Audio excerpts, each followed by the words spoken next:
Canada would seem to be ideal because it's disinterested, because it doesn't have a colonial history, and so on. But it depends on whether you want that multinational force to be effective, or if you want it to be window dressing, to make it look like the international community is doing something, when in fact the Americans, certainly, and the Rwandans did not want a military intervention to interfere with the war of Laurent Kabila. In principle, those colonialists, the former colonial power, we don't like them to come in this part of the world because we know they will not be impartial. Neither Rwanda nor Zaire wanted a military force in their country. The United States had many interests in the area, and contrary to their support for Canada's mission leadership, did not want military interference. Zairean rebel leader Laurent Kabila, in his attempts to overthrow the government of President Mobutu, wanted airports free of foreign military presence.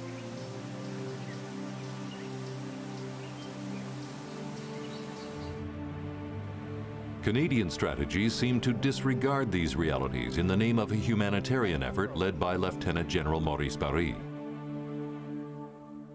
In early November, the mission built itself up. Canada declared its willingness to lead a mission. We were going to have roughly 25,000 troops, and we were going to go in on humanitarian grounds alone and make sure that the refugee population in former Zaire was protected from battle. I had the choice to send me after I'd cleared it with my boss. But I had remembered that Phil Lancaster had been in Rwanda with General Dallaire. I did find it strange that the intelligence world had never gone to Phil Lancaster to talk to him. At least I'm not aware that they ever did. It seemed to be sort of a waste to have perhaps the most articulate, knowledgeable officer in the Canadian Armed Forces concerning Rwanda, other than General Dallaire, not on the scene. Wasn't expecting to be consulted. Our army is not very good at talking to people who might know something. Dallaire didn't get called either. No one talked to him. If you can imagine, nobody talked to General Dallaire. General Dallaire knew not just the ground and the politics, he knew all the people, he knew the actors, he knew he could give a personality profile of every single major player. No one talked to him. I got called in by Colonel Lemieux, who was General Barry's executive assistant, to brief him on the history of Rwanda and on the history of the problem. And I was 2 hours into my briefing when we ran out of time. This was on a Friday afternoon. He said, well, you better come with us. So Monday morning, I was on a flight to Nairobi. And absolutely convinced that the homework had not been done, that the mission was going in on an inadequate understanding of the ground, of the politics, of the regional interests involved, of the subtlety of the major players. The concern was helping the refugees first and foremost. It seems to me they did not take the second step and say, what will be required in order to ensure that the humanitarian aid gets to those refugees? And furthermore, what will be the impact of helping these refugees on the political and military conflict that was raging in eastern Zaire at the time?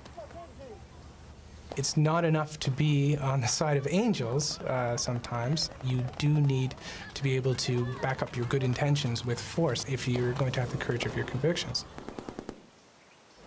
Inside the military, the mission quickly became known as the bungle in the jungle. We really didn't have any great intelligence capability in that part of the world because that wasn't the Canadian Forces Intelligence Organization's focus. They were focused into Europe and Eastern Europe and probably the Middle East also. It is not a region of the world where we have any major interests. It is not a region of the world where we have any major influence. In two of the countries involved, Burundi and Rwanda, after 40 years of independence, we have never opened up a diplomatic mission in either one of them. In the case of Zaire, we had closed down our mission a couple of years earlier and did not reopen it until a couple of years after the proposed operation. It is called bungle in the jungle because they did go off half-cocked. Not the fault of the troops and the junior officers. They were just doing what they were told to do. But again, you know, you get into an area where you have no intelligence. We don't have a CIA, so we don't have any foreign intelligence coming in. We don't have spy satellites. We've got a radar sat, which was not directed at that time. So again, we don't have a lot of the information coming in here on what's happening on the ground, yet we send troops over. When the government, for instance, said, let's flash off to Zaire and help in this situation, there seemed to be some confusion that Canada actually had the resources to undertake the mission that the Prime Minister set out for the armed forces. That is, to lead a multinational force in a faraway place. And that's confusion. And it's that mismatch between ends and means that puts us in a position of being embarrassed as a country. Or it might put our armed forces and our members of our armed forces in a great danger and risk to life and limb. We had a signal regiment that could provide communications for that headquarters. We did not have the ability to provide communications for any other nation, and yet my experience in sort of UN operations says there are nations that are going to come in there and they will be unable to talk to your headquarters because they just don't have the communications available, and you will have to provide it to them. We didn't have the strategic airlift. It took 42 hours, I think, for the first troops to get there, which is an awfully long time. And there were just troops. They were just headquarters troops. There was no equipment. It was clear that the people going in